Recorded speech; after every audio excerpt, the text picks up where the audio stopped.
ugali naman siguro ng mga dito, uso yung sulutan ng trabaho. Yun din ang ugali na hindi din dapat i-continue ng mga kapwa natin. Kasi kung ang ikaw ay pinagkakatiwalaan ka ng kapwa mo na mag-relieve sa kanya sa trabaho niya, respetuhin mo kasi kanya yun eh. Hindi ka dapat magpakita ng interest doon sa kanya.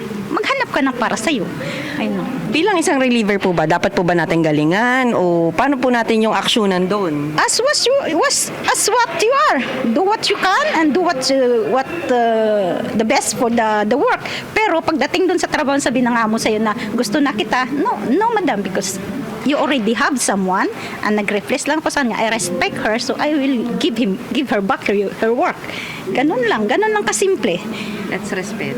Respeto sa kapwa mo, respeto din sa trabaho ng kaibigan mo o ang nagbigay sa'yo. At the same time, respeto rin sa'yo kasi sa susunod di ka nabibigyan ng iba pag ikaw ay ganun, di ba? So hindi naman, ang trabaho dito hindi naman pang matagalan eh.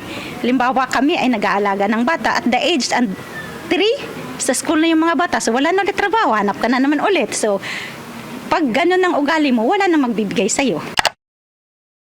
Maraming salamat po at follow for more One Filipino TV.